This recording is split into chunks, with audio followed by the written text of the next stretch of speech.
place. I lost by 4 feet. And today? I was 700 pounds light because I didn't really know the weight of the tractor, and that was the first time I ever pulled her. And today. Well, let's talk about today. I put her in the 16,000 pound class. I put her in turret gear. They were all 280, 290. One was 310, maybe 312. And you were? I put her right at 370 feet right in the sand pond. The only mistake I made, I didn't put her right in the registration booth with the girl.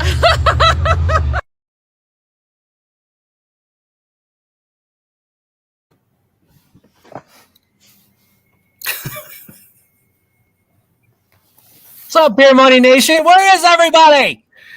They've taken a night off or had prior commitments. I guess. You're stuck with us three idiots for now. The cast will grow as the night goes. That's right. We have another idiot joining us. At least one. At least one. It's one of us idiots, so don't. There's no super guest coming on, which we tried, but we were a little slacking on our end. Yes. But we decided we're going to do a crew show tonight. So we've got some talking points, and let's just jump right in. Launch it, brother. Big news coming out of the Indiana area.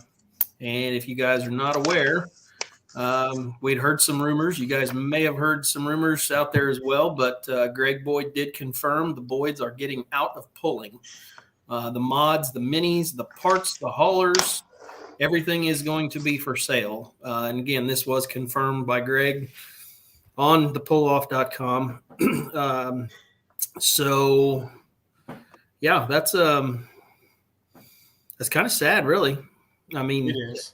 they just decided after 23 years, they're done. They've done, and I mean, you can't argue with their results. I mean, they've been on top for a long time, or they're right there. A lot of their technology is in other vehicles. They do a lot of work for other people. So yeah, that is the newest story. I think probably, as we discussed earlier on our little group chat, that it's probably the biggest story out there. So if you guys have any comments, please feel free to ask questions. We don't know a whole lot, but we would like to mention that Let's Grow Pulling is sponsored by the Outlaw Truck and Tractor Pulling Association. And I'm not sure. We don't know anything about where tractors are going. I don't even know if they know. I don't know if there's anything in the works. You guys might know a little more. I don't know. But as of right now, that's all we really know for sure, is that the Boyds are going to move on from pulling, and I'm sure that they'll find something else to replace their itch, I guess you could say, to scratch that itch.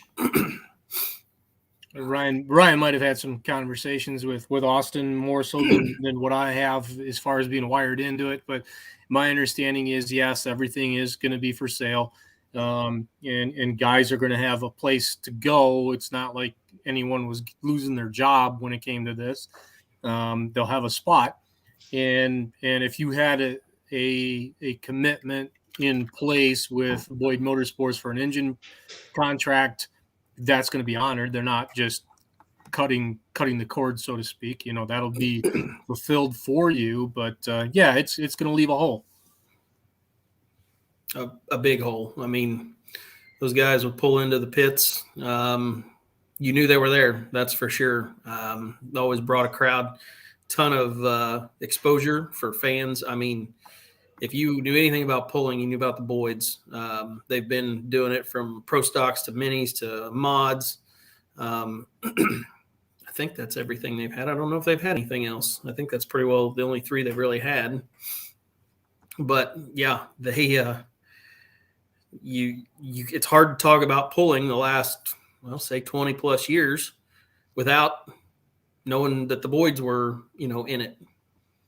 Yeah, and their legacy is going to live on for a long, long time, I hope, in Lucas Oil Stadium in Indianapolis. You can go sit in the seat of one of their old pro stocks. It's up on one of the mezzanines in the Lucas Oil feature area. So yeah, it's there. It's there at least until 2027. So awesome. You got a few years yet. Yep. So I did talk to Austin this afternoon for a few minutes, and he wanted to join. And I asked him if he wanted to join. He said I'd like to, but I've got commitments this evening. He's probably watching Purdue basketball, knowing him. Yeah, I would imagine probably so. I don't even know if they're playing, but he loves Purdue basketball. Well, and one thing a lot of people don't necessarily know about the Boyds is that they do actually have a sporting passion other than pulling. Basketball is it. And both Alex and Aiden, who are Austin's two younger brothers, are constant gym rats. They're always in there shooting around. Matter of fact, when I talked to Austin tonight, he was in the gym watching Aiden play. Aiden's in 7th grade now. Alex just graduated. And that actually played into why they got out of it. Steve and Greg both, realized these are the youngest of the grandsons and there ain't no more. And, if they want to watch that and be part of that and and have the family be part of the basketball playing, or the sports period, now or never. Alex is done and he's, I believe, off to school. I'm not sure where, but if I had to guess, I would say it's probably Purdue. And Aiden's in 7th grade, so he's got a few more years left. And I know he's playing basketball, or was earlier today. But they wanted to rally around the family, and I get that, completely get that. Yes. The thing that I was kind of left with after the conversation was, there's that chapter in Ecclesiastes in the first, 5 or 6 verses, whatever Bob Dylan made the song about, do everything there's a season. And the Boyds have changed seasons. Now it's focusing on home and family and business. There's a lot of moves that are there to be made right now. I know they're in the middle of an expansion. I toured it when I was out there last. And they're not stopping. So, are they done for good? Austin's crossing his fingers when he says yes. I know for a fact. He said he would like to get back into it, but now's not the time. And so when the time is right, you'll see him back in there. At least that's kind of where he's thinking right now. What will he be in the seat of? I don't know. He's kind of addicted to the big horsepower. But I remember having a chat with him one night as we were walking through the shop, and he said, I will own a Pro Stock one day. And historians, you'll all correct me if I'm wrong, but don't Grandpa and Dad both have titles? I believe they do. So there would need to be a third generation of that. Yeah, there's space in that trophy room for that to happen. Maybe a little bit. They might have to move some things a little. They're gonna have to move a couple things, but Austin, I think you're gonna slam down your helmet, your champ helmet, in that row. Someday he'll end up with a backup Hillsboro belt buckle. So when that happens, Austin, we expect you to wear it to work, especially on days when Dad's at the office, because that'll just drive him nuts. And we'll find out if you did or not, because I'll text Miles. Hey, Poosh, we've got a spammer on here. Can you take care of that for us? Yeah. Oh, awesome. Yeah, I'll fix that. If you're in the market for anything that the Boyds may have had as far as mods or haulers or anything, Greg says it's all for sale. So you could contact them. You could probably message them. I'm sure they're easy to get a hold of.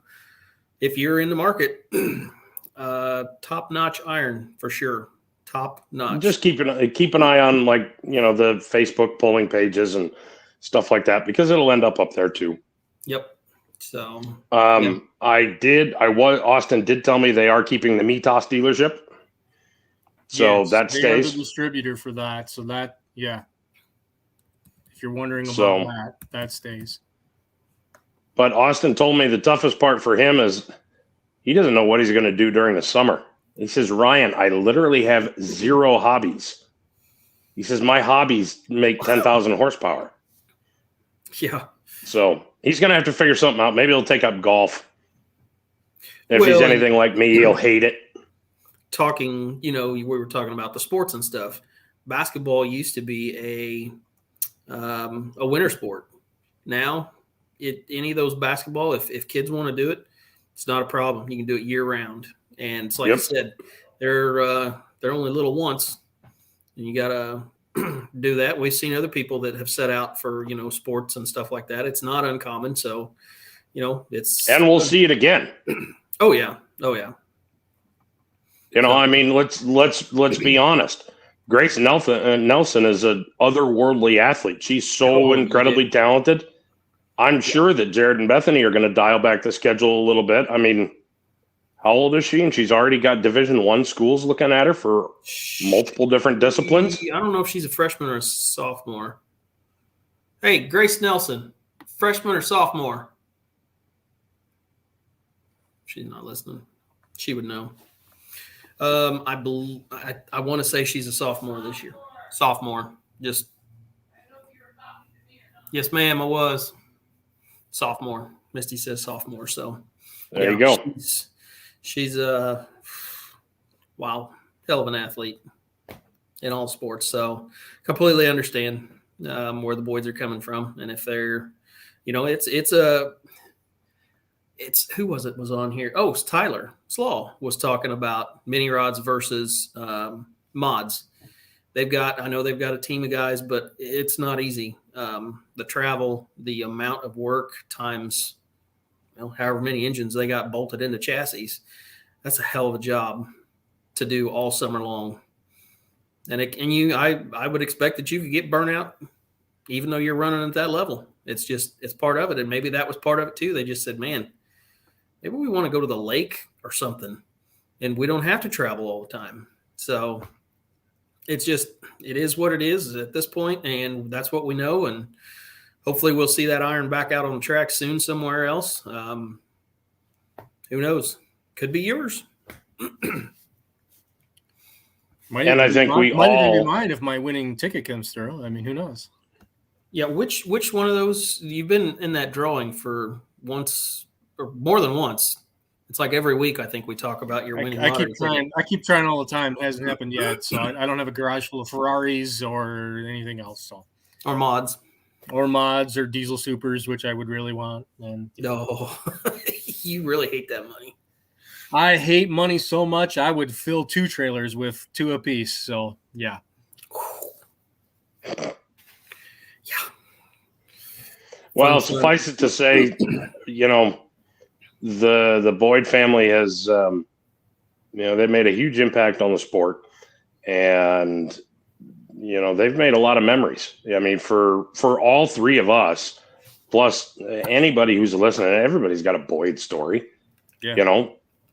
And I've got mine. I've gotten to be good friends with the family. I'm proud to be friends with them, and for the little bit of their life that I get to see, which is usually 350 feet at a time, that's been awesome. And when I'm lucky enough to hang out afterwards at the hauler, that's great. Now the one thing that I have that I also have is, they're one of our customers. So I do get to talk to Austin from time to time about, work stuff, and, we're proud to have them aboard as part of the Tractor Zoom family too. So, but I don't think that you can completely count them out as completely finished. No. Chuck Hobbs has a question for you, Big Rye. Only if you pony up. We're going to need to go bigger and badder this year. Russell, to answer your question, no, they are not going to be pulling in the Pullers Championship. No. Hi, Leroy. Good evening, fellas. Did they hold on? Leroy, what happened in the game? I didn't see the score. Illinois won by 4. I think it was 87-83. We won by 4. I was listening to it as I was driving from. I'm just going to go across. I'm going to go across to a different sport, but it has something to do with tonight's game and who you played. Fire Brian Ferentz. Yeah. Goodbye. I was enjoying your social media post this weekend, the Saturday night. I was biting my tongue pretty hard. Yeah. I said some words that woke my wife up from a dead sleep on the couch. So that was terrible. Utterly horrible. You know the one cool thing about the Saturday night, I know this is a tractor pulling show, but the one cool thing about the Saturday night game, and Poosh, he can relate to this since it kind of touched home to him, was that Michigan ended up scoring 42 points, which was the number of the fine young man that gave his life there trying to take down the shooter at 42 Oxford. points was the number that Tate Meyer wore at Oxford, and the points scored by Iowa was 3, which is the other 3 people who lost their life in that. Oh, I never thought about that, but yeah. There was a symmetry there, and I don't really want to talk about it tonight. I don't blame you. We don't need to. Let's move on. So, Leroy, we just touched on the Boyd situation. Didn't know if you had any comments on that. Leroy, have you bought one of the mods and have you named it yet? I have not. In the world of tractor pulling, I kind of like the side that I'm on. I don't have too much expense involved, and I'm always guaranteed that when I show up at an event, I'm usually going home with a check. So, what can you say about that? There's no tech inspection, and I had shared some private conversations with you guys, in the last week and a half, and where I had heard some rumblings, but I didn't feel it was my part to divulge on that, kind of let it come out when the Boyds wanted it to come out. You know what I want to say? Yep. Andy kind of summarized it pretty nicely.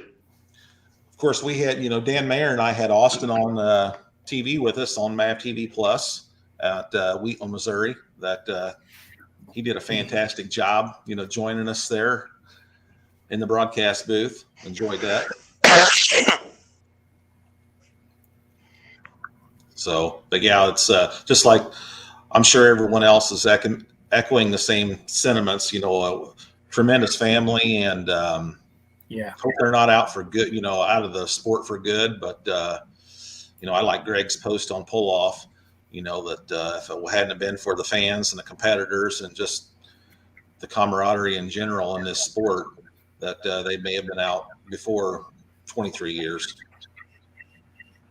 Yep.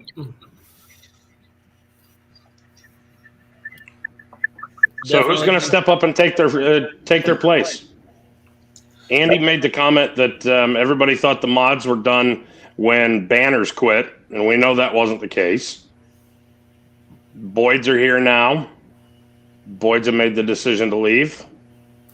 Who's going to step up and fill the shoes now? What do you guys think? Throw it in the comments. It's a good question, and I don't know that I have a ready answer for that. I don't. No, I think I know there's pulling is a commitment. It doesn't matter what level it's on, but to pull at that level with that many machines and stay right towards the top, there's only a handful of teams that can do that. That's a tall order. And we saw them primarily the last 5, 6, 7, 8, 9, 10 years, in 3 classes, with the pro stocks, with the big mods and the minis. And, how many times did you see the Boyds finishing 1-2, not only this year, but in past years. And like I said, it didn't matter which class they were pulling in. that, whenever those black toters, black haulers showed up, you better bring your A game. Yeah, Ryan, you're going to have to work for it. Ryan, restate the question for Shane and for those who weren't. Shane, here's the question that I have. Everybody said the mod class was over when the banners called it quits. And that we found out that wasn't the case, and there have been, multiple different dynasties, if you will, since then. And I think you could make an argument that the Boyds had kind of a dynasty going as well. Now they're hanging it up.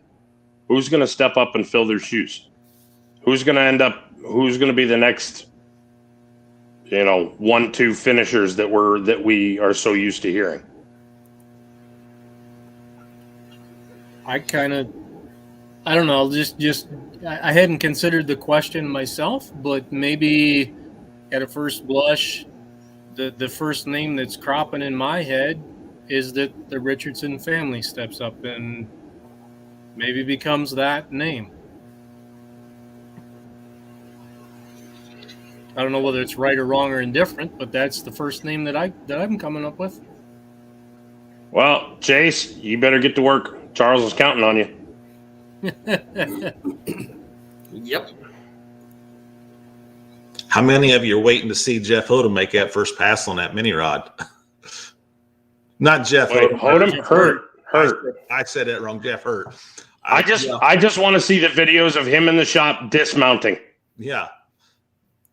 We got to get him down to like 0.3 of a second. So, Jeff, you got some work. Get after it, buddy. Jeff Odom in a mini rod too, but of course I was talking about Jeff Hurt. So, are we going to award scale points on helmet toss because the vehicle's smaller? So if he throws it, he's got to throw it farther on the mini, or because he was way up high on the alcohol super and could get that launch on it. What kind of how are we grading this? Well, one thing's for sure. I'm not going to PRI, Jeff. If he jumps off, he doesn't have to jump so far.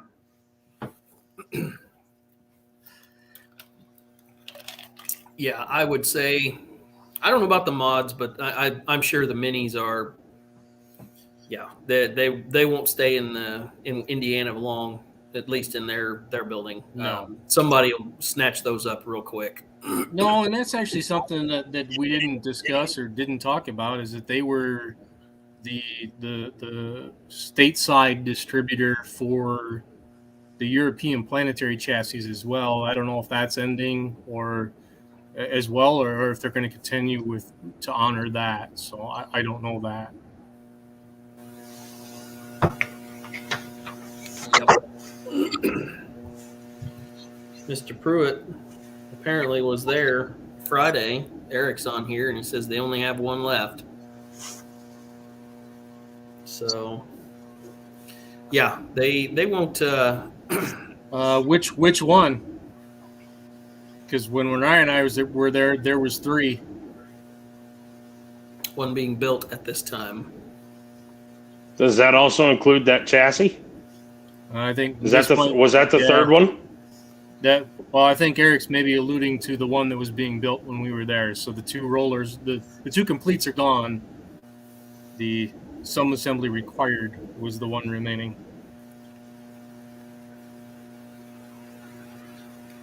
But in the big mod class, of course, you got the Longs, Keith Long and Ricky Long. That they're, whenever the green streaks weren't number 1 or number 2, a lot of times you see the Longs up there, top of the class. So they're obviously going to be continuing.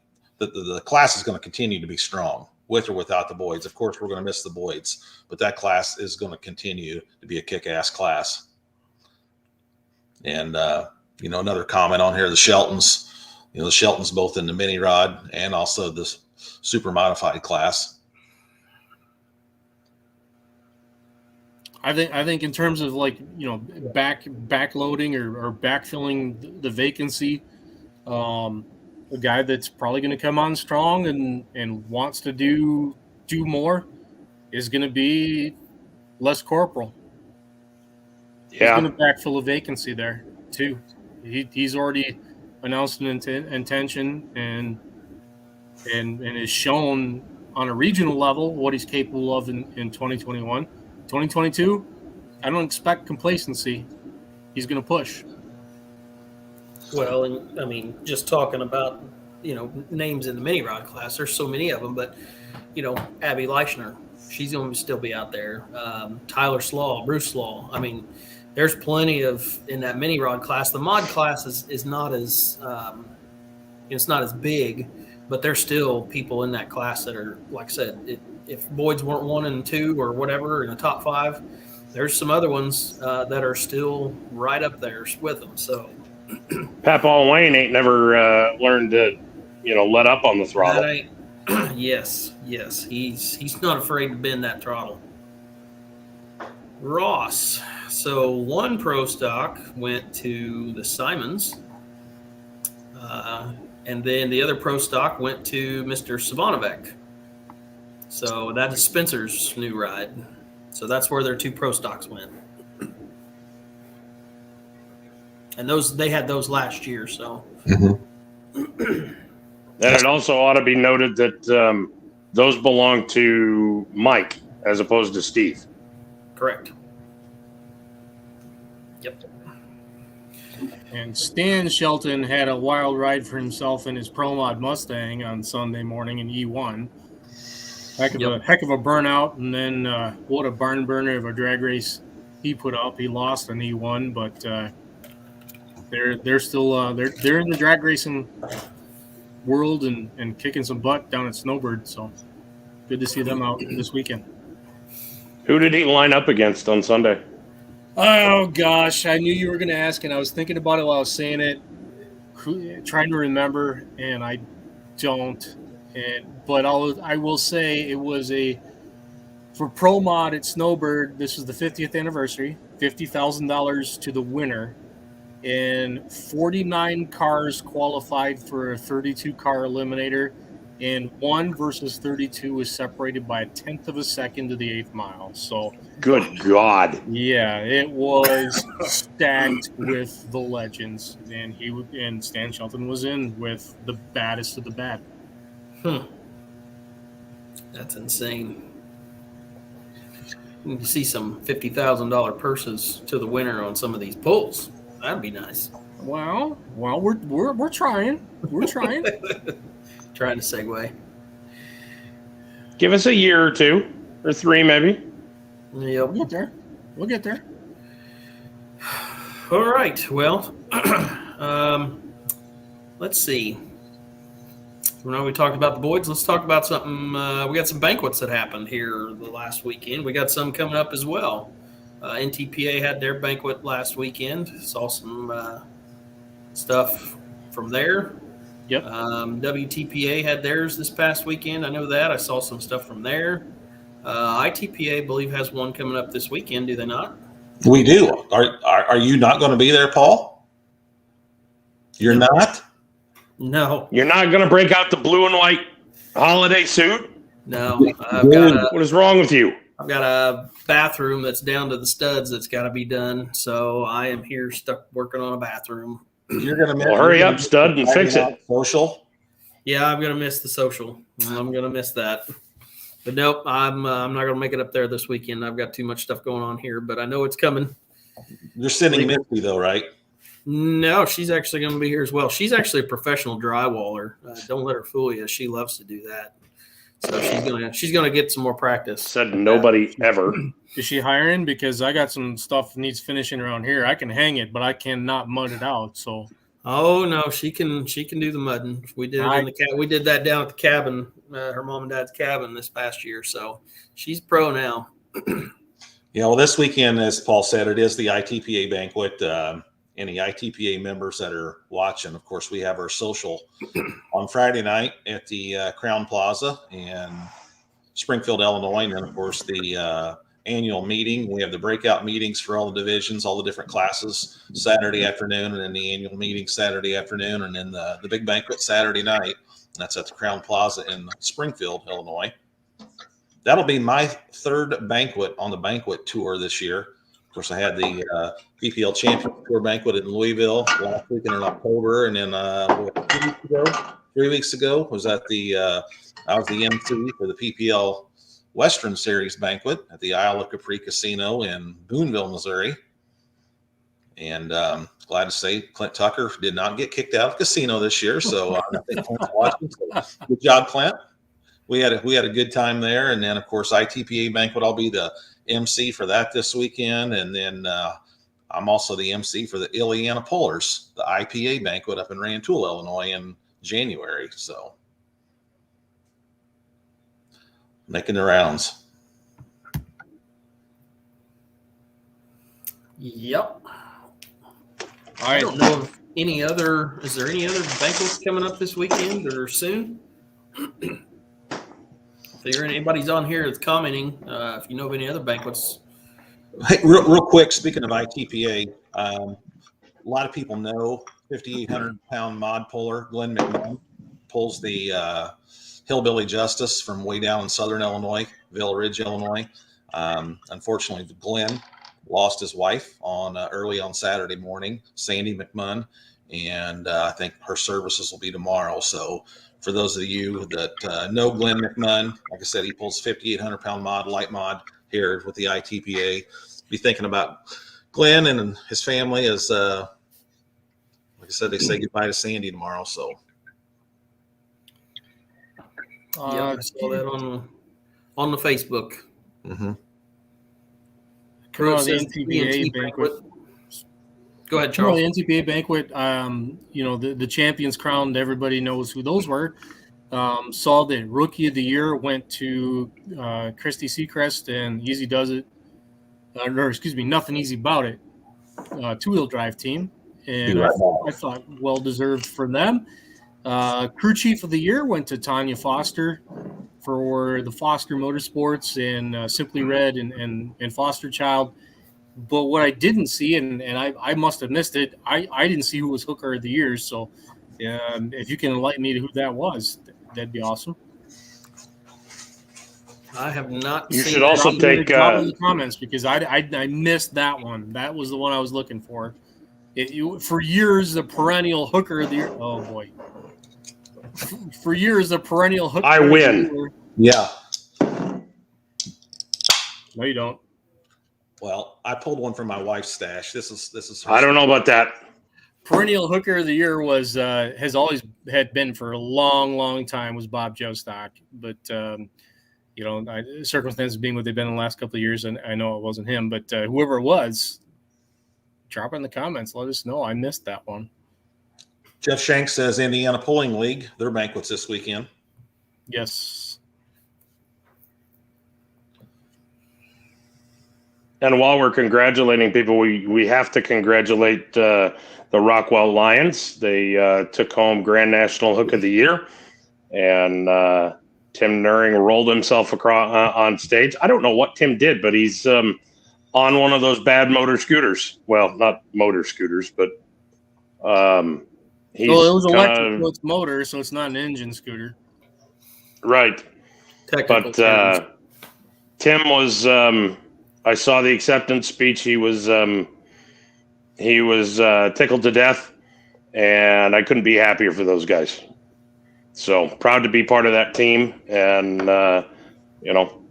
proud to have seen that show grow from what it was to what it has become, and where we're going. So not satisfied. And glad to have you aboard too, Paul or Charles. You deserve to take a victory lap on that one too. Not satisfied. We're coming for the next level award. Bubba Danner, he's tuning in. Robert Danner, Mechanic of the Year for NTPA. Kent Payne, Super Rooster. That's someone we need. Yeah. We got to get him on the show. Yes, and we do. Robert's given me all his contact information. We need to get Kent on the show. So I think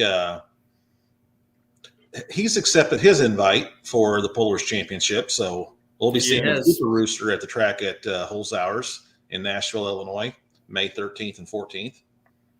Yep. Hey, when we get Ken on, we probably need to get Bub on there too. Yeah. He's a hoot. Yeah, Bubba, of course, was a longtime promoter of the Lucas Oil PPL event in Rossville, Illinois. And fortunately, with COVID, we didn't have it last year, and I think that they lost a lot of the sponsorship, was not able to have it in 2021. So that was always a fun event. Yes, Mike, that is true. You guys are talking about Rockwell. Of course, Rockwell's going to have a new date, first Friday or Thursday, Friday, and Saturday in August this year. Most people know that. Yep. We're excited about that. Yeah. That means we get to go and drink beer with the guys in Rock Valley too. Yeah, that's exactly. So we're excited about that too. We want to see those guys keep growing that show, and it's good for everybody. We don't want to. We're tired of making, the state of Iowa or pulling fans in general make a choice, especially if you were up in northern Iowa or northwest Iowa. You got two great shows that aren't that far apart, but they happen on the same weekend. What do you do? I'm not going to say it's good for everybody because I'm going to apologize to Langford, New York. That's true. And if there were quote unquote any losers from that weekend, it's unfortunate that Mount Sterling, Illinois, Paul Romack, he was able to go there and announce the ITPA poll this year. But Mount Sterling, they had just celebrated 25 years of having the NTPA there. So the Mount Sterling always had the NTPA on Friday night, and then they went to Salem, Illinois on Saturday night. So we'll see. I know there's some things in the work for both Mount Sterling and Salem. So we'll see how that all shakes out. Yeah, there's been a lot of movement in some schedules. I know Fairfield is not having their PPL hook this year. Yeah, ITPA will be having an event at Fairfield this year. Yep, I heard that as well. Mm-hmm. So things moving around, and it's opening up some more shows for other guys. So at least they're continuing to have polls. And there may be one more brand new ITPA event, a 2-day event that I'm not privy to say yet, but it might be a head scratcher, might raise a few eyebrows, but maybe we'll make some announcement about that this weekend, because at the Lucas Oil PPL banquet in Louisville, that's where we announced where we were going to Ohio. Yep. To the drag strip, and also to pulling at Freedom Hall during the Mid-America Truck Show. So we'll see if there's an announcement or two this weekend at Crown Plaza in Springfield. Speaking of Louisville, I check the damn internet every day because sometime right around this time of year, we should be getting a list. And I want to know where the hell that list is. Yeah. And you're right, Paul, because how many times are we at that social on Friday night, the ITPA social, and we're giving high fives and back slaps and giving congratulations for the... Because everybody knows who's going out of the ITPA, and we have yet to hear, just like anybody else.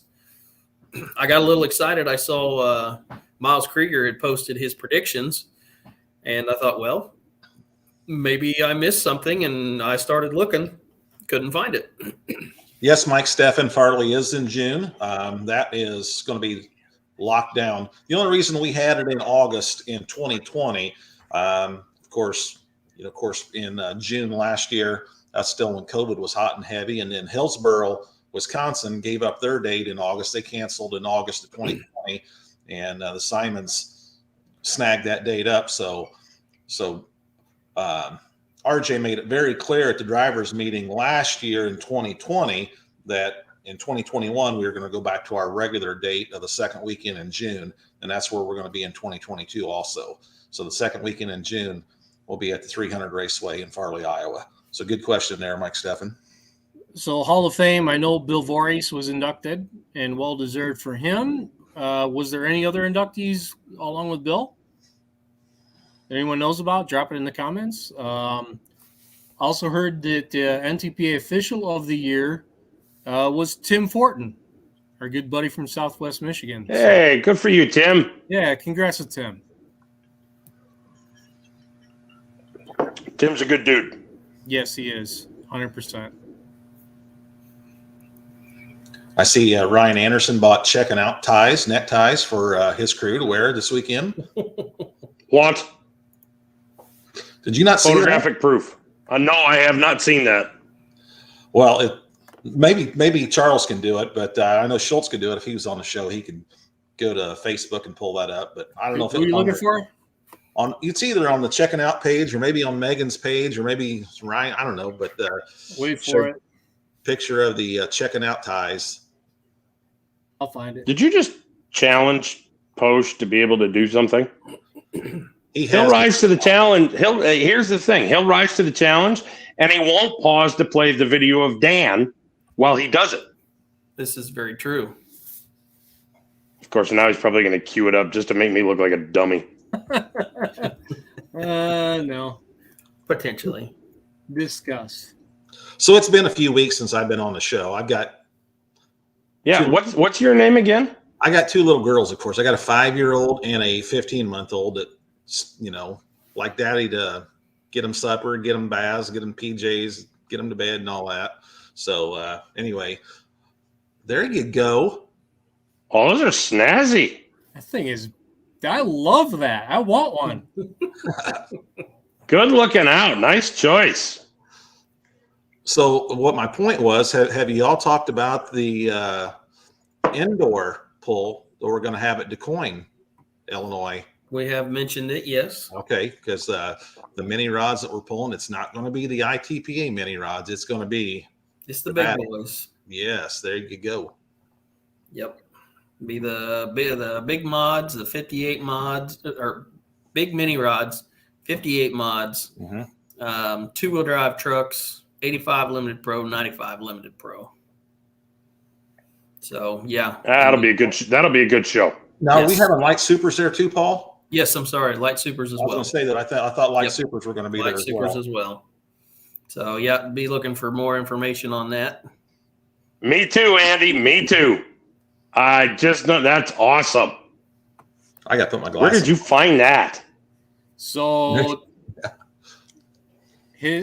Ken's mother-in-law, Dave Valentine's wife, worked at the same Kmart I did back in the 90s for my high school job, and we had got into a conversation about tractor pulling. She said, do you know about mining for dollars in Ken Measle? And I said, yeah, of course. And we hit it off, and next thing you know, next day at work, I have this shirt for me. Oh, so, yeah. Nice. That's very cool. Small which world. shirt? Which body is on the tractor? This is the 7250. That was Wild Thing Alcohol version 1. Mm-hmm. Yep. Oh, I remember that tractor. I remember when when the previous version exploded. Mm-hmm. Yeah. Ken's still around. The family's still in the gravel business. Still got a trucking company. Still got the gravel pit. Doing well. Run into them from time to time, but yeah, they're doing just fine. At the Kmart reunion? No, they're a little better now. As am I.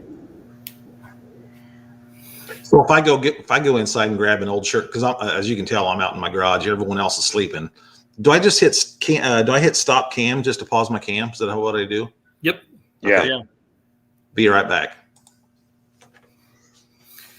So Matt Steinoff has a real good comment on here, and the only reason I mention this is that every Tuesday night, Jason and Ron Stone do Outlawed, their show for the Outlaws, similar to this, but it's just Outlaws focused. And I went back and I listened to the Mark Ulmer interview. Holy shit! I mean, that guy dropped some serious knowledge, and I was super, super impressed by that. I wish I would have tuned into that. I had so many questions, and I was getting ready to type. There's one I was actually getting ready to type, and I'm like, no, you moron. This is a replay of this on YouTube. But, yes, that was a great, great interview. If you want to hear some stuff, I highly recommend that you go over to YouTube and check out that interview. Mark had some insider information that he let out that I'm not sure if we're supposed to talk about or not. He said it, man. He threw it down and said, "This is what it's about." And come get me. Yeah, no, it was. There was some insider information definitely in that, and it was a great interview. Paul, you ever see him make a pass? Oh, yeah. We hooked against him at Kansas City. Oh, that's right. You did. I remember that. Yeah. Yeah, and I mean, I've always known who the Ulmers were, but when that tractor lit, I was like, oh boy, yeah. And there's some stuff that he's getting ready to build that I'm really looking forward to seeing. As am I. His and others. So can I reveal what I went inside to go get? Sure. Yep. Yes. Wow. Awesome. Wow. Where did you come up with that?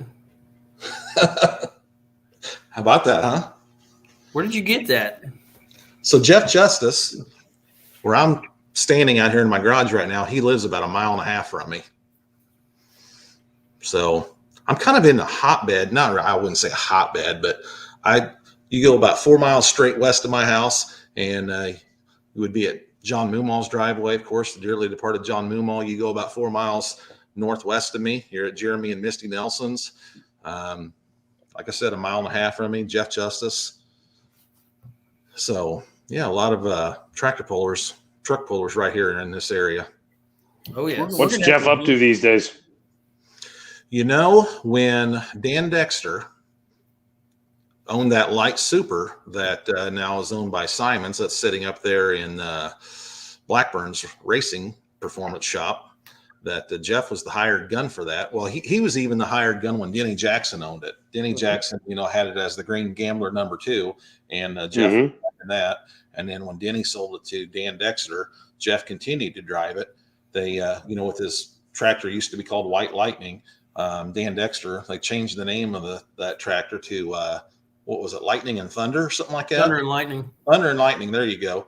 And then Jeff, like I said, was the hired driver for that. And then it was a sad day for Jeff when Dan Dexter decided to sell that tractor. So, yeah, I was joking with him. I said, you think the Simons will allow you to be the hired gun for that? And he says, I highly doubt it. Yeah. We can have a vintage shirt fight on this show for about 3 more weeks, and then after that, I'm going to lose. Yeah, I got ITPA shirts, the yearly ITPA shirts for I don't know how long. They're all yellowed, and for some reason, either the shirts are getting smaller or I'm getting bigger. You know how that goes. Yeah, they're getting smaller. It happens to me too. Yeah. Sucks. They shrink. For sure. Yeah. No, Jeff Justice, he's just he's farming and he does a lot of custom application, putting on gas in the spring. And you still see him kind of walking around the pits and the ITPA pulls and some of the closer PPL pulls. He's still very much around pulling. Yep. He brought his wife with him to Fisher. Of course, we didn't get to pull Fisher. That got rained out. And, I was giving him a hard time. I said, that's not the same gal that you had with you at the last pull. That went over real well. Yeah, I imagine that went over like a fart in church. Yeah. He's, of course, he's good friends with Scott and Colton Whitworth. And I know that he went out to Unionville, Missouri area and helped them in the spring put in their crop. I don't know if he went out there this fall at all, to help them harvest, but I know he was out there this spring somewhat.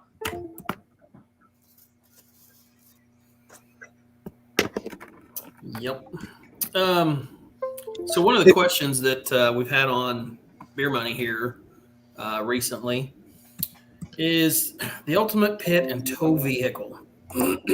Now, granted, it depends on what class you're pulling, because if you're a 2-wheel drive or you're a mod or somebody like that, your pit vehicle looks a lot different than, say, a super stock diesel tractor that's pretty much just carrying nothing but ether, or something like that. But the people that are watching, what is the ultimate pit vehicle? Is it a side-by-side? Is it a Jeep? Is it a Geo Tracker? Those are probably the 3 biggest categories that I've ever seen in the pits. I've seen a couple of old antique tractors. I don't know what else, if there's anything crazy out there like that. A golf cart, I guess. Chase Richardson's got a smart car. Oh, really? The drag racers friggin' live on the smart cars. Yes, they live for them. But the smart car can push around a 3,000 pound drag car. Pulling world, it doesn't necessarily translate. But it's great for shenanigans. Oh yes. Well, and some of those pullers too. They bring those vehicles. I know we pitted next to the Hog family out of Centralia, Kansas. Elmer and them, they had a Jeep that they put in the back, and yeah, they use it for moving tractors around. But when they're at a pull, they can go to the restaurant down the street or whatever. So some people like those that have the the different, the on-road capability. Now, Hillsboro's kind of a different story because they relax the rules and you can go anywhere you want basically in Hillsboro as long as you're not doing anything stupid. Brandon Bungart, he puts a smart car on top of his sled. That's true. Yep. That is true. Or if you're like the bargies with your turbines, you got to have your geo tracker with your devices in the back to get your turbines powered up when they get trackside. Yep. Todd Dugan. Adam's talking about Todd Dugan's pit vehicle. I don't know if I've ever seen it. I'm sure it's beautiful. You know what? I feel like I should know what this is, and I don't. I feel like I should too. Something tells me it's got flames on it. Okay, so an angry something. Adam? If you've got a photo, Adam, send it to me, and I'll put it up. Okay, so it's not a support vehicle, but it's a pit vehicle. I saw it for the first time at Wheatland. Have you seen what bargies have done with that little Power Wheels, where they converted it to the Judge Next Generation? Mm-mm. Oh, it's badass. It's awesome. Oh, damn. Yeah, they took a Power Wheels chassis and put three little turbines on the front of it, and it's made up just exactly like a replica of the Rhino Ag Judge Next Generation. It's pretty cool. So I see on here Shannon Leichner is commented, and he said, different for different crews. There's not one perfect pit vehicle. I don't know anything about a pulling vehicle that has spark plugs. If it doesn't have injectors, then I'm looking for a place to put them. Spark plugs are where injectors go. But anyway, I've always had a question, and I've never known on a mod, you've got 4 engines, whatever. How many batteries are you carrying to run that starter?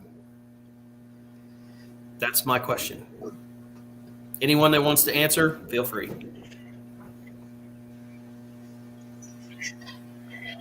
Because I know, we run on the Little Bad Alice, we run a lithium battery, which is about 10 pounds. It's a regular car size, got enough cranking amps. It's a very expensive battery, but you can literally pick that thing up just one hand, you can wave it all around. It's less than 10 pounds, and it does an awesome job on a 4-charger diesel super. I don't know what these other guys are running. Eric Pruitt, throw injectors away. Oh no. Eric, come on now. Hater. What a hater. I know. 48 volts on a pit vehicle. That's what I was wondering.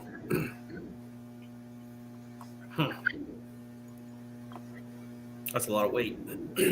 Those are not small batteries. Well, but it's on a pulling vehicle. We're not concerned with you having to take that across the scales, right? Yeah, that's the beauty of those. You don't have to worry about that. We went from a 43-pound, I think it was a 43-pound yellow top, to this lithium battery that we run, and we shed 33 pounds just by changing the battery.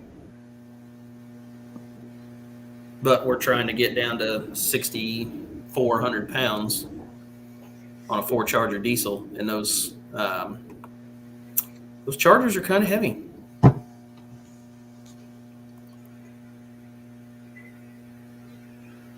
So yeah, that's one of the questions out there on, I believe it's on the Beer Money page. If you go out there, you've got pictures of your pit vehicles or sport vehicles. Throw them in the comments. We always like to see what you got out there. What's the most stylish pit vehicle you've ever seen? If we're purely awarding style points in an injector class, what you got, Paul?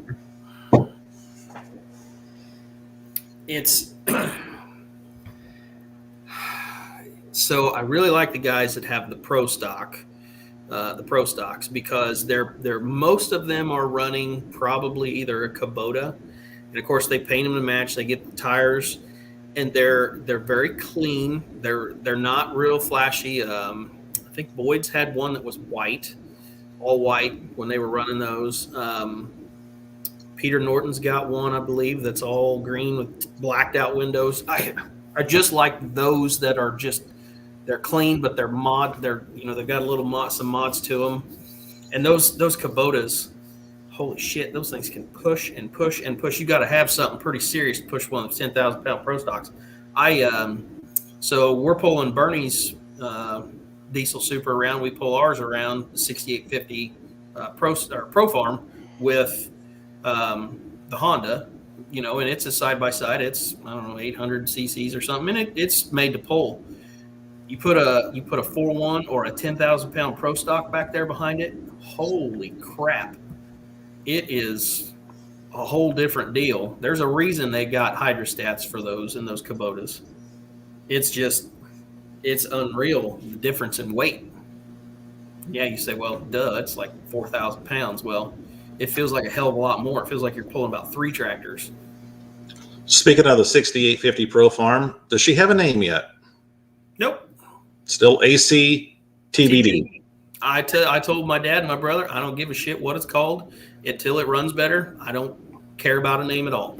And my dad has got thousands of names picked out. And I'm like, nope, ain't worried about it. Matter of fact, my mom wants to know why she can't find us on right now. Well, Mom, look on the internet. Dirk Neerman says a Mahindra ROXOR. What's Roxor. Roxor, okay. Those are nice. That's a new thing that they carry down at Nashville, Illinois now. Brad has got of course, Brad's had the Mahindra dealer, and they have the Roxor, which is, it looks like a Jeep. They just got them in. You can go there and check out. I saw they had a Facebook post on them the other day. So it kind of looks like an old style Jeep. Yeah, it's like styled a little bit like a CJ5. Mm-hmm. Has a little 3-cylinder diesel in it. They're cool. Yep. And you can purchase one when you come to the Pullers Championship, May the 13th and 14th. The dealership will be open those days, so you are welcome to walk around. You might want to call. If you're wanting to look for something particular, they will probably have it ready for you when you get there. But yes, the dealership will be open May the 13th and 14th. You can come and buy you a new side-by-side or a new vehicle and watch one hell of a tractor pull. It's going to be an awesome show. We are getting more commits every day. I'm not sure what the number is up to. I'm guessing we're in the 40s by now as far as people that have fully committed. We've got some verbal commits that have yet to they have yet to pay, but they're going to. Planning still well underway. Everything's looking good. It's going to be a hell of a show. Steve Klim, that drives the Radical Pro Mod 4-wheel drive from Versailles, Kentucky. He was at the Southern Illinois Showdown at the Track and Holes Hours in September, and he went home with a brand new side-by-side that he had purchased there from Brad. So, and if you don't know if I knew, I'll throw out Shannon's comment. He said Boyd's have 2 Kubotas for sale, 2 beautiful black Kubotas. They are. Yeah. Black looks the best, but it's damn hard to keep clean. Especially at a tractor pull. Yeah. Thomas Northway had a question on here. Championship pull at Nashville. Can you buy online? No, we are not doing online ticket sales. Don't worry about not having, there's no amount of seats or whatever. We've got more than enough room. So don't worry about worried about getting a ticket or anything like that. We encourage you to come early. So because the pits will be open, so it's $15 for admission. That will get you anywhere on the grounds. That includes the pits. So if you come early, you can go check out the pits. We'll have a vendor area. We'll have a kids zone. We've got a bunch of stuff in the works. So yeah, definitely come out. You can get up close to these vehicles. Most of them will probably be outside and have hoods up and stuff like that. We're going to see if we can get guys to do that. If you're looking to stay, Eric Pruitt made a good comment here as far as getting rooms booked. If you are looking to stay, I know that the hotel there in Nashville has sold out. I'm sure Oakville will be, if it's not already, but Mount Vernon is about 30 miles away, and Mount Vernon has tons of hotel rooms. So don't worry about that. Just get a hold of don't worry about not being able to get a room. They've got more rooms than we'll need for sure. So Mount Vernon is a good place. Just north, about 25 miles is Carlisle. They have a couple of hotels right up on 127, so you can check them out as well. But I know that hotels are selling out. And like I said, we're getting more commits daily. You can go to the Pullers Championship Facebook page and check out. We try to post one a day. Gosh, I'm trying to think of some of them that Colin Ross is on. We got one that just committed that looks kind of like Soup Line Express, which I think is kind of cool. Yep. We've got, like I said, we've talked about earlier, we've got a couple of semis that we've put out there that have committed, a bunch of diesel supers. That was one of the classes I wasn't sure how it was going to go, but our good friend Travis Schlaball has helped us. He's jumped on board and he's talked to some pullers, and we've got some guys from PPL. We've got some, or I guess they run some PPL. We got guys from the NTPA. We got some outlaw guys. A couple of those outlaw guys I've been wanting to see for a long time. So just like I said, the commits are coming in. It's going to be one hell of a show. And for $15 a day, we're going to pull Friday night and Saturday night. And you're going to see some of the best iron in the nation in Nashville, Illinois. Hey, question Lisa, for you. At the risk that Bob will never talk to me again, I've got to hear what the story is here. Charles, send her the link. Get her on. So that's a mule, and I'm not sure what's going on there, but it's been loaded with a payloader. So, oops. Yeah. Well, let's see if we can find out what happened here. Hey, Paul, real quick question for you. Yes, sir.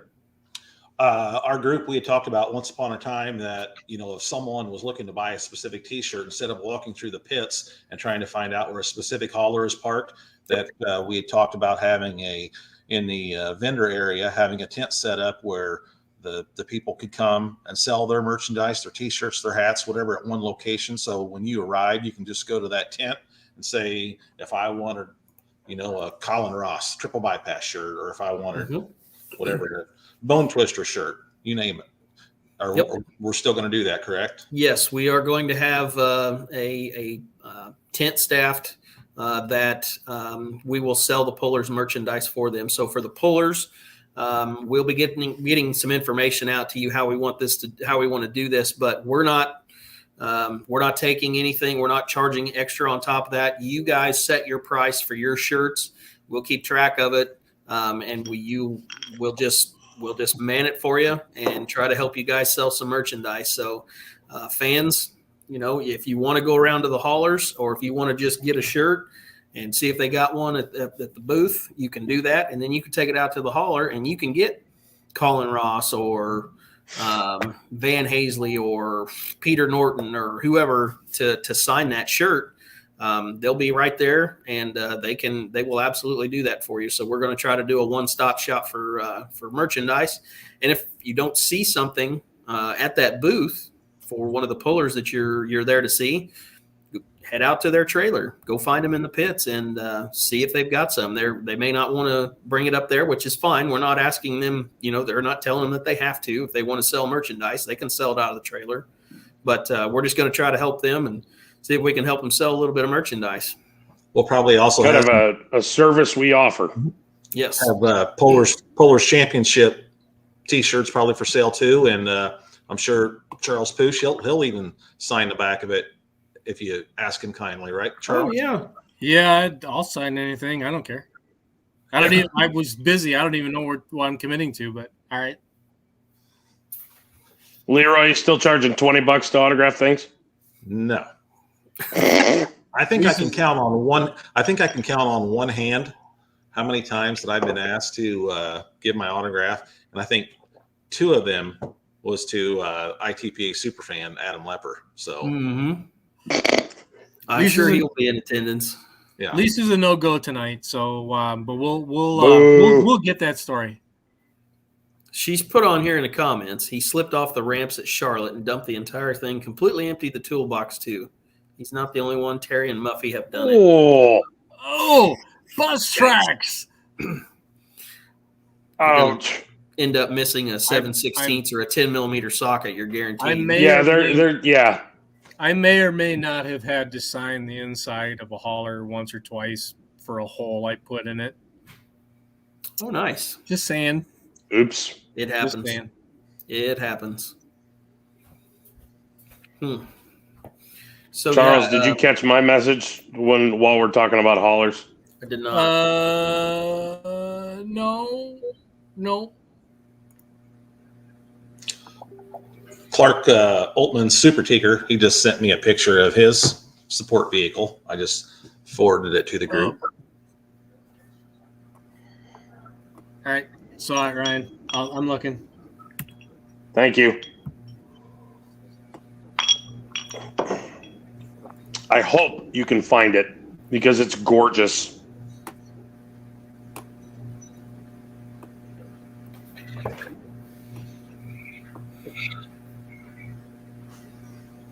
Continue. Discuss amongst yourselves any topic that comes to your mind. Oh, hey, here was one, and I'm gonna throw myself under the bus for this one.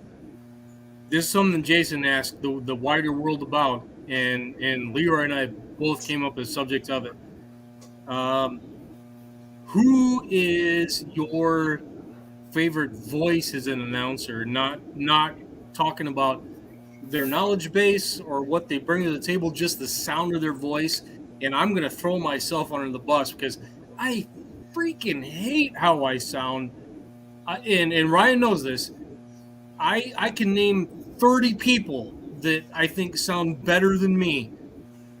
If you name me, thank you. Awesome. Great. But I think I suck. It's genetics between here and here didn't happen for me. I'm not that Keith Bradley, like, voice of God thunder. It's not me. So, yeah. Throw that out there.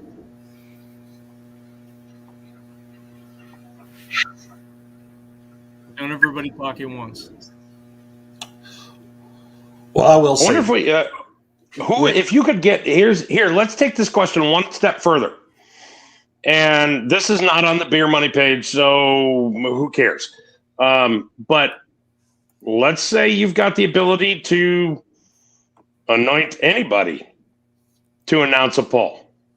Be they Garth Brooks, like Paul would do, or whomever.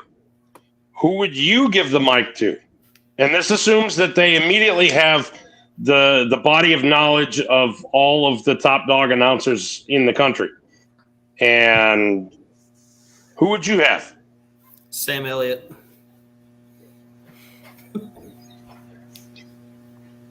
Damn, that'd be awesome. That low, what was the other one?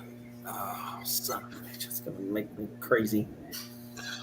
Well, I know who I would have. He doesn't have any knowledge of tractor pulling, but he's a good personal friend of mine, and that's Tim Sinclair.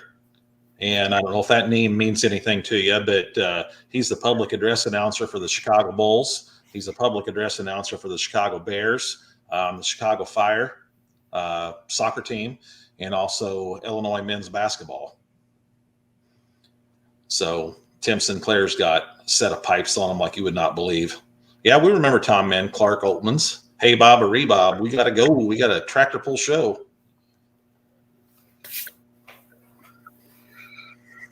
I think if I could give anybody the mic, Sam Elliott's a pretty compelling choice.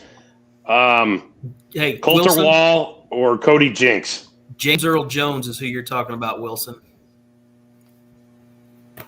James Earl Jones. Barry White. That's awesome. That's a good one. That's awesome, Gerbaugh. I suppose we could also throw Morgan Freeman into that list. Oh, yeah. There was the guy that used to do the Like a Rock commercials. Oh, God damn it. Chevy. Coburn. Bob Charles Seger. James Coburn? James Seger. Coburn. Bob No, Seger. he did just the voice of it, like when they spoke it, not the song Like a Rock. I think it's James Coburn. He would be another good one. Yeah, they've got that real low kind of. All right, let's narrow this. Let's narrow this conversation.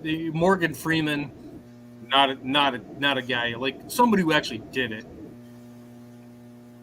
Hey, you didn't say it. You said the question was a voice. I asked anybody. You want to get John Bon Jovi to throw a mic into his hand? Go ahead. Be my guest. Not my choice, but. No, the helicopter should have crashed with him in it instead of Stevie Ray Vaughan. Oh, ouch. Wow. Yeah. Yes. Yes. Draw the line there. Yes. But Stevie Ray Vaughan was amazing. Let's see. Yeah, I don't know. I'd have to think about that a little more. Anyway, It'd be kind of fun to think about. You know, guys I think about are Keith Bradley, who just had that resonance. Oz Arment from Buck Motorsports Park. Those guys, you know, Leroy even has a resonance in his voice that I don't have. And he just has a sound that I appreciate and I like, and I hate how I sound. I just bring it heavy almost in spite of the sound that I've got, because I just think I sound like a 15-year-old kid. I don't have that sound. I don't like how I sound. I don't know if he's ever done it or not before, but I think Max Armstrong might be kind of cool to listen to. You know, I put Max on the mic. You guys probably remember the Great Lakes Harvest Shootout over at the Farm Progress Show, which was a What's Smoking promotion. Mm-hmm. And I did put Max on the mic there for a little bit there during one class. Oh, that was, man, you might remember the year, Paul. That was the year that Tucker just went to jail because we were still pulling two-wheel drive trucks at 2 o'clock in the morning. 2015. I was thinking it was something 05 or 15. 15. Pee Wee Herman, Jer, really? Jer must be in his juice. No, Jerry. You're no longer allowed to speak. Yeah, Jerry must be in his juice tonight. Jerry, put down the juice. Feather in some water, please. Water. Yeah. Brad Caudle says Larry the Cable Guy. I'm not sure if that would be a hoot. And him, but yeah, it'd be interesting. Never thought about that one. Well, speaking from, I'm waiting for the inevitable suggestion from somebody that Rip Wheeler needs to do it.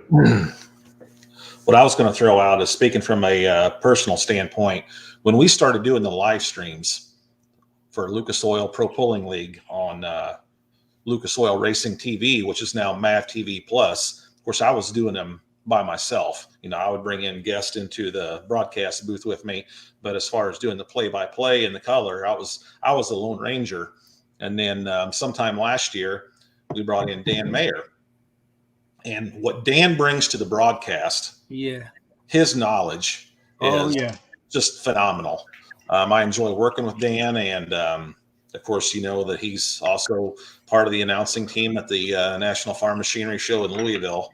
And so Dan's awesome, and he's got that also. He's also got that good sound. Something that I've noticed, and I don't know how much attention anybody pays to this. Really, I think it comes down to I wish we could do something where we would compare guys doing it now versus vintage guys with the same microphone. This is something that I noticed. This is a modern Shure microphone, great range, and I can walk, 300 feet away from its transmitter, and it works awesome. But the sound compression on this thing is horrible. It's awful. It makes me sound like I'm talking to you through a dirty sweat sock. I hate it. This is a 1973 Electrovoice microphone. I've got to have a cord plugged into this thing. But I love how I sound through this thing. And I've already told you I hate how I sound. I sound better through this than I'm ever going to sound through this. And I still sound like shit through this. So you get guys like, a guy like Leroy talking through this thing for that sound. It's, I don't even belong in the game. It's just, I don't have the pipes. It's not there. Charles, can you plug that into your computer at all? Is there a way that you can run that through a board into the computer? Not easily. Not easily. Not easily. No, not for a rapid demonstration, but the purity and the high side.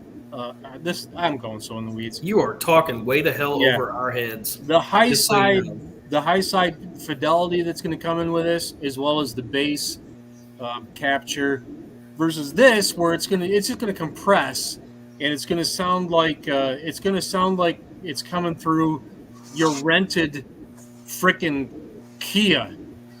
It's good. This sounds like the stereo system in your rented damn Kia, versus this, which is maybe only Rye will get this. The Fender system we've got in our GTIs. It's different. I love that stereo. Oh. It's different. It's dynamic. It's honest, and it just creates a better sound. But it doesn't matter because I don't generate genetically this sound that sounds good. And so I'm envious endlessly of the guys that can, because I'm not one. And when Charles said high fidelity, how many of you have thought back to the mid 80s, REO Speedwagon high infidelity? No, I did. I mean, so we're going to have to start a new segment on this show called one of the greatest albums of all time with Charles, because last week it was 4-cylinder Hondas, and this weekend it's microphones from the 70s. I know there's more, and if we look in the archives here, we've got some more segments. We could do a little 5-minute. We need a little jingle and something on the screen. I've got the actual sales sheet for that microphone if you really want to see it. See, I'm telling you, here we go. Nerding out. Now it's time for Charles and Nerding Out. I'm about to go full sidetracked on you and bring out some freaking antique tractor pulling if we can. Let's do it. Wait a second. Tunica takeover. About antique tractor pulling anyway. Yeah, because you know what? The world isn't just big show pulling. There's garden tractor pulling. There's antique tractor pulling. There's all kinds of stuff. I saw a lot of antique tractors on trailers this weekend. You had better have. This past weekend I couldn't go down there. This was Tunica weekend, and that event takes place about 30 miles south of Memphis, Tennessee, and the important piece is that proximity to Memphis, because that's the home of the St. Jude Children's Hospital. And this event has always been about donating back to St. Jude's with no expense spared. It's been kind of tough with COVID. Last year, with everything that was messed up, we were able to give away a Oliver 77 Division II Top Cut puller to somebody and raise some money. The year prior, we were able to offer up a unstyled John Deere G that was just built to the hilt by the Matzenbacher family. I think it was a 700 cubic inch build, Division III, and also a 451 cubic inch M. And in 2019, when we did that, we had 2 pulling tractors to give away, real live tractors to give away, but also the Jackson family had created replicas of those that they could offer. And actually, as that would happen. Now back to Nerding Out with Charles Bush. Oh, sweet. Here's the replica of the M, Robert Needhammer's M. We gave away the real tractor. I got the fake one. And over the years, that event and the Midwest Hellions, and think what you want of the name, has, I might have this wrong, but $800,000 has been given to St. Jude's. That's awesome. And this year, because of COVID, the raffle tractor didn't make it to the event, but that's not for lack of trying. This year's tractor, when it finally does become a thing, $20 a ticket will get you into the raffle. It's going to be a Farmall 460 with red diamond power. This will be a full-on 12-mile-an-hour antique or Division 5 plus, however you want to define it, tractor that's going to be given away $20 a ticket, and 100% of the proceeds goes to St. Jude's. So awesome. Again, it didn't get completed for the event this year. No one's fault, but that's just how it goes. But as the event came down, Brian Farthing won the St. Jude Classic class, which was a jackpot class. Glad to see that for him.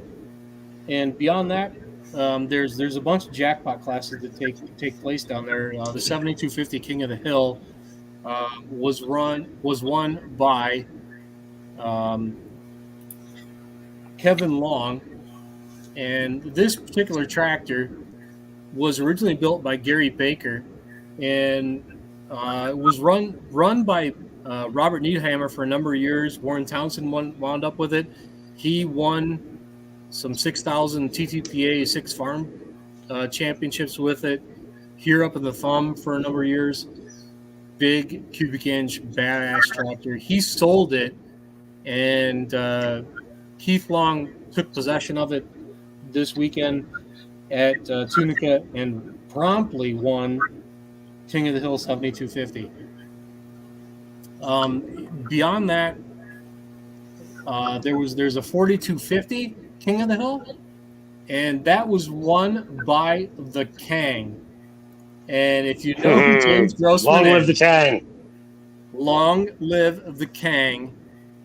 He puts on a pull at his at home in January in Enola, Oklahoma. I've been an announcer there the last couple of years. I can't be there this year, and it kills me that I can't be there because of Shipshawana. That's the reason I can't go. But James is legit. They had an event in Tennessee at White Pine a couple of weeks ago. They did a knockout style double elimination deal there, and he broke the tub in this tractor. They fixed it on site, put the motor back in, and he went on to continue to compete. That's the kind of stuff that happens at these antique shows, and honestly, it's awesome to be a part of it. If you're a big show fan, great, but you got to know what's going on in the antique level, and just the level of fun these guys have, level of commitment they have, and the competitiveness of it, because there's nothing left unturned when it comes to chassis setup. They do some amazing stuff. Super proud of James and those guys, and to show you some more of what goes on at stuff like Tunica. They've got this 2-seat tractor that gets co-piloted down the track on Saturday, and you get these youngsters who get to get up in the seat and feel what it's like to run down the track and do something. Truly amazing to see that. I don't have the exact photo, but when I was there in 2020, one of these images includes two twin brothers who were about 5 years old, and with the time I didn't have the time to pull it out for tonight, but one of the two twin brothers who's driving the tractor in that class in 2020 was a cancer survivor from St. Jude Hospital. And we got to talk to that young man and talk to their family and really understand what this is about and why we do what we do. If that doesn't make you feel good, I got nothing for you, man. That's as great as everything we do in big show pulling is. The antique guys got something for you. We put our heart on our sleeves, and we do this. Well, so. and that's what that's what's nice. There's some local. I mean, there's local clubs all over, and there's a lot of antiques out there that, Grandpa has one or Dad has one, and yes, I've seen kids as young as like 4 or 5 years old that get on the seat and they put it in first gear and they basically just let them make a hook. That's where the next 4-1 kid's going, or 4-1 guy's going to come from 20 years down the road, if God willing, or maybe he decides he's going to stay and he's going to soup up the antiques and he's going to run, that whatever that super fast class is they run at Ship every now and then. I mean, that's kind of the grassroots other than your garden tractor pulling. And, you don't know if they're going to go up to the diesels or if they're going to stay where they're at, but hey, they're keeping that sport alive. Those kids get hooked literally get hooked at 4 and 5 years old. Who knows where they go from there? But they catch the bug. We could have. Where do you think Peter Norton got his start? He's in the seat of a Farmall M antique, and he still has it. We could have Flea on here, Chris Carhoff. We'd have a 2-hour show just talking about Tunica. Yep. 2 right there. There he is. 2. You'd have to shut him up at 2. We could talk for 4 and we wouldn't be done. Mm-hmm. Yeah. Charles, one thing you started to touch on, but you never really elaborated on it, and I'm going to give you another chance to nerd out.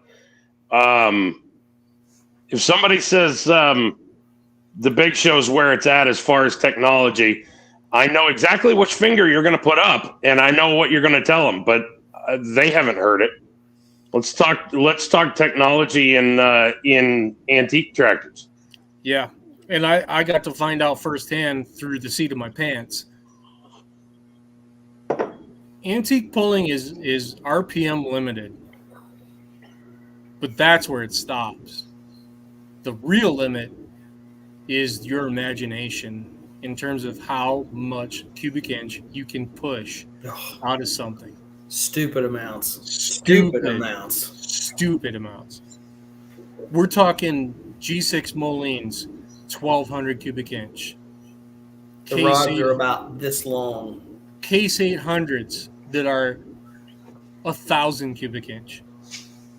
John Deere's right now, G's 70s.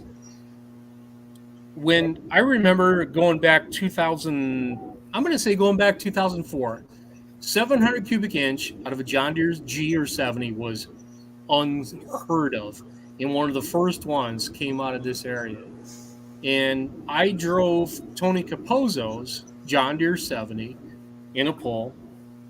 I was probably 2012, somewhere in there, 700 plus cubic inch. And even then, it was amazing to me. Nowadays, I'm just going to keep rolling with the John Deere thing.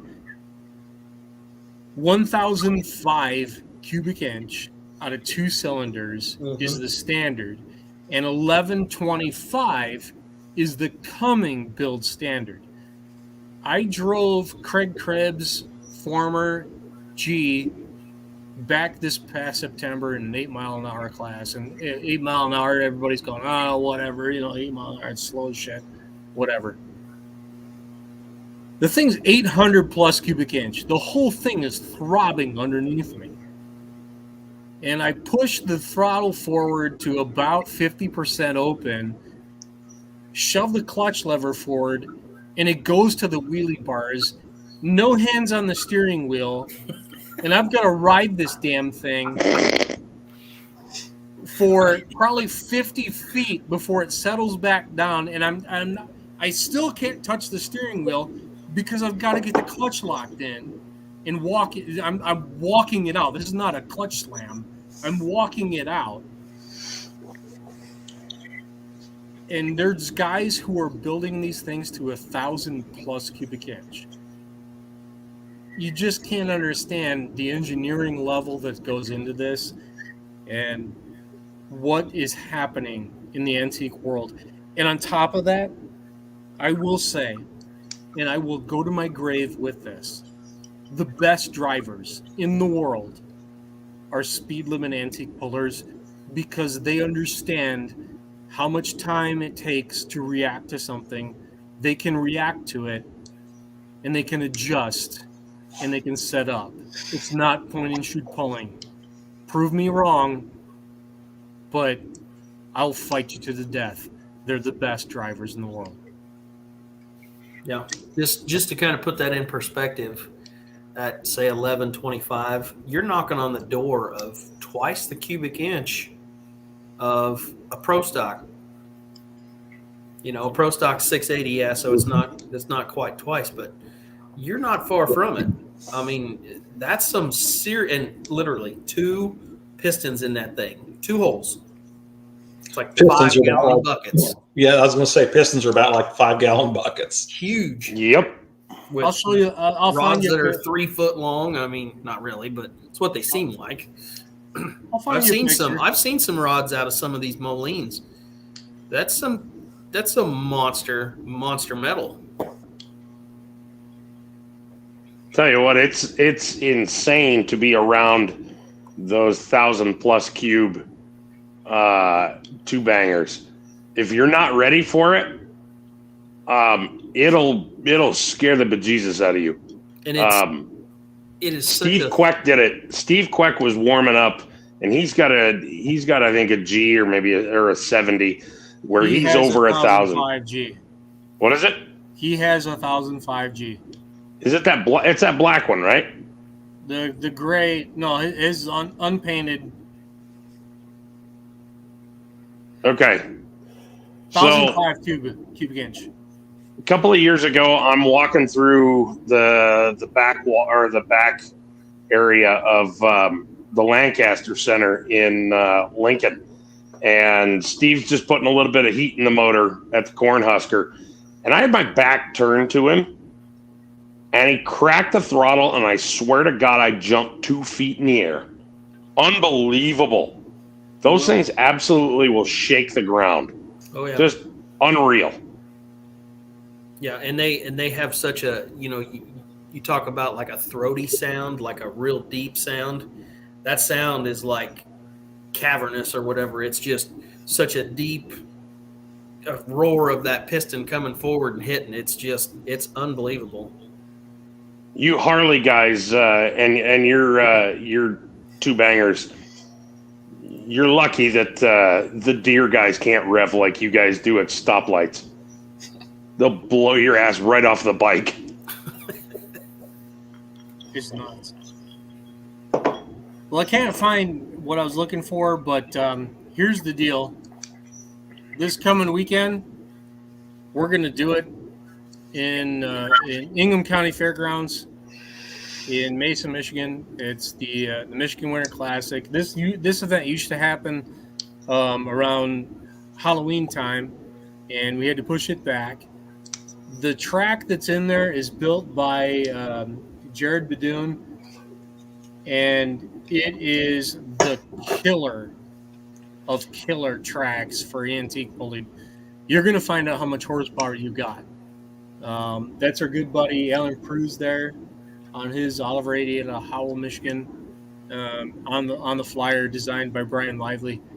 But you're gonna find out what it's about. We're gonna do points classes Friday and Saturday this coming weekend, and Friday night we've got some jackpot classes. They're gonna offer some extra money for guys. I I hope everyone can come out. It's going to be me and Denver Getchy on mic, and I can't wait to get there. I need to get away from everything for obvious reasons, and really couldn't ask for a better co-pilot than Denver to be there. He's a good brother in Christ, and I need that. I'm going to stop talking because I'm going to cry. Charles, I'm going to ask you an off-topic question, though. Well, not off-topic, on topic. You keep referring to these jackpot classes. How big did the pot get in some of those? It's usually winner take all and 5,000. Not bad. 5,000. Yeah, it's not, you know, it's not great money. I'm not gonna oversell it. But the guys who jump in on something like that believe in what they're doing and know what they can win. And I really genuinely, I can't say it enough, I genuinely believe these guys can set up a tractor, look at a track, set up a tractor, and drive through 160 feet like no one else on the planet can. I've been lucky once. I was given the opportunity. I'd been announcing a show, an outdoor show, not indoor, all day, and was allowed the opportunity to drive a 521 cubic inch M on the near side track. And because I've been watching all day, I said to the owner, I said, you know, if you're going to throw me on this thing, give me 2 cracks at it and let me have a practice run. And the early run was 4250, which is really light with an M. I mean, there was no weights on it. Nothing. Stupid nothing. Light. And missed it by a hair. Came back for 4,500, and on this particular night, it was I don't know, it was 450 some odd dollars to win. I said, I'm going to win this. I'm going to win this damn thing, and sure as shit, I did. I let him have the money because his tractor, but I've got the hat. These guys can freaking drive, and I can't believe I did that, but it's all down to the stuff that I look at. It's the stuff that I look at any pull. Doesn't matter whether it's antique or big show. I'm looking at the same things. How would I drive this track? What am I going to do? If it was my ass in the seat, how am I going to attack this thing? And I've gotten into trouble with some guys over the years who've told me to shut the hell up because you're giving away the secrets. And that tells me I'm doing it right. And I'm going to continue to do that and bring that to every show that I'm at. It's just it's cool. It's that extra thing for everybody. I want to throw something out, Charles. Something interesting. You said you told the owner that if I'm going to drive it, I want a minimum of 2 shots at it. Okay. Who remembers last year? Well, it wouldn't. Last year, it was earlier this year in February at Shipshawana that Josh Blackburn shows up to drive a super farm. How many of you think that if he would have been there on Wednesday night to do a test hook on Wednesday night, it may have improved his performance when he actually pulled that super farm during regular competition? I'm right there with you, Leroy. I think he would have his, as much as Blackburns are known for tech and knowledge and data, there would have been some serious seat of the pants. This is what my butt dyno is telling me is going on. Mm-hmm. As much as he said super farms suck. Yeah. Yeah. You know, after he made his pass there on the super farm, I went up and asked him, I said, obviously off mic, I said, so how was that? He goes, that was effing boring. He would have jumped off that thing and he would have downloaded. He would have downloaded, and I'm sure that he did download on that team to just throw everything that he felt and everything he knew. And he comes from a place where he has the ability to slow down time, right? You know, he can take a 45-mile-an-hour pass and understand everything that's going on underneath him. And for him to jump on something that's going 32 miles an hour, how much more absorption goes on there? That's the value that he brings, and that's it's worth a lot that a guy like that can do that. I didn't mean to hijack your thread, but I just thought it was interesting that you told the owner, you know, if I'm going to drive it, I give me a minimum of 2 shots at it. So, no, you're right. That's where it comes from, and you got to have more than one, because I could sit there and watch that track all day long and say, okay, this is the line I need to take, but let me have that feel of your machine under my butt for one shot, and see if what I'm thinking, what I'm feeling, what the track is telling me is correct. And in the antique world, we can do that. The high horsepower world, you can't. You're one and done. You've got to be right with that first shot. But it was a reinforcement for me that my gut instinct is correct about what I'm seeing on tracks, and maybe only 50% of the time what I'm saying on the mic isn't total bullshit. The other 50%, yeah. Hey, you know what? Let me find out. So Leroy, whose tractor was that? Trip Downing? No, was that Trip's tractor that No. he was Trip on? Trip brought his own. He broke in the test session Wednesday night. Who was it then? It was a green one, but I don't remember who said it was. well, it was one they were Was it one they Yes. were working on in Yes. their shop? But it was it's California Super Farm, wasn't it? I think it was. It wasn't from around here. Right. Ah. So one of our viewers, obviously Chris Baker, scrolling back, he threw out a question. He says, "What does a 1,000 plus cubic inch antique, or whatever you want to call it, what's the price tag on those? What are we looking at to put together something that's running 1,000 cubes, 1,100 cubes? How much do you want to spend? Yeah. How bad do you want to win? Mm-hmm. Honestly, I'm probably unqualified to actually answer that. You're looking at a lot of crankcase machining, billet. Well, no, they're not billet. They're recast jugs, recast heads, billet crank, billet rods, billet pistons. Oh, there's only 2, so it's not going to be that expensive.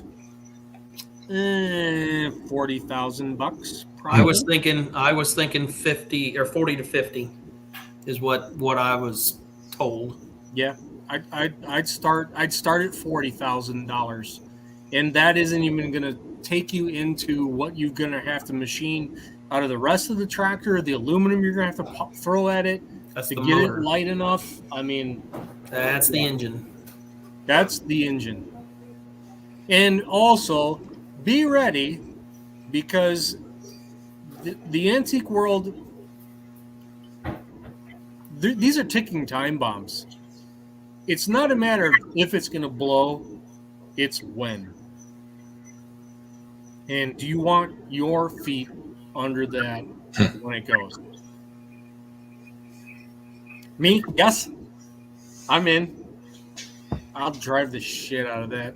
It's such a thrill. It just, having done it, it honestly is such a thrill. And yes, I would assume that risk. Yes, I would. I'm going to hijack the thread one more time. Bruce was talking about quote unquote jackpot classes. There was a jackpot class purse for the 3.6 diesel trucks at Oquawka, Illinois, earlier this summer.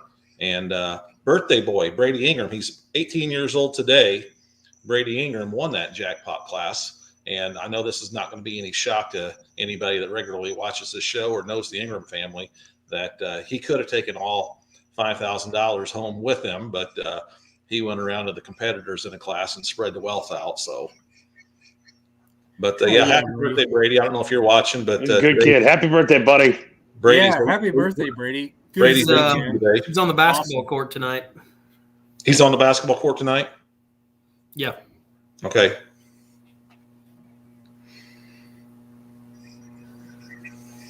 He's another one of those kids with otherworldly athletic abilities. Well, he enjoys playing basketball, but as we all know, baseball is his number one sport. Yep, that's his love. He's a stud out there on the baseball field, both at the plate and behind the dish too, catching. So, yeah, and his dad will tell you that he is, as far as a driver, he is so patient. He said that's why he does so well. He will sit there and he waits and he waits. And Brad's like, I'm almost like, I think it's going to go. And he gets in it. He said he is so much more patient than I ever was as a driver. And he waits until, because on those 3.6 diesel trucks, and even when they switch to the big charger and run the super stock class, which is their plan for next year. Right. Good thing. Yeah. He waits. He feels that thing hook and then he gets in it. And that's what the difference is. And Brad will tell you that all day long. He said he's just so patient in the seat. And it shows. And that goes to something that has been a topic of discussion. What's the ultimate driver's class within the sport of pulling? I'm going to go out and say it. Super stock diesel 4-wheel drive.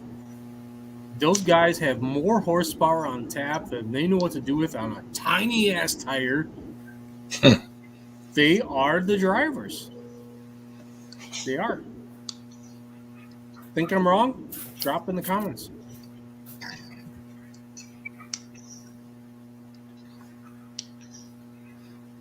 Wow, we've been going almost 2 hours. Mm-hmm. Did we get through everything on the list? Yeah, I think so. Let's check.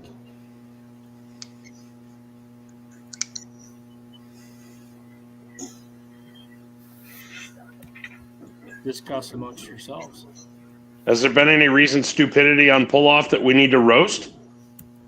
Not really. No. Not that I've seen. No. Nope. It's been pretty tame. That's amazed balls. Yep. I am officially amazed. Well, give it time. The farm show list is coming out, so hopefully we'll see that in a couple of days, and we can. And there won't be any light limited super stock on it, guys. Sorry.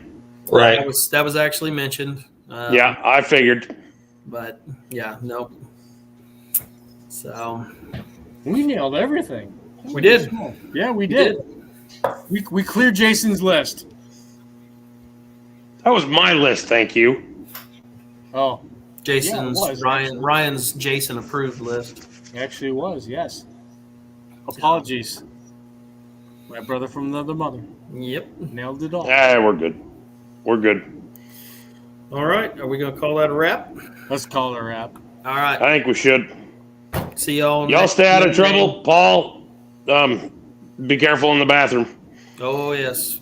I've already got it all destroyed, so now it's time to put it all back together. So we'll figure it out. There's so many jokes that we could make about this. We won't do them tonight. Bring them. All right, guys. I'm used to it. See ya. Charles, you in Denver, have fun this weekend? You bet. Ingham County Fairgrounds, be there. Let's rock Friday, Saturday. And then the ITPA people that are still hanging in watching, I'll see you guys at the Crown Plaza this weekend. Thanks for letting me join tonight in my cameo appearance. See you, Leroy. Thank you for coming in. See ya.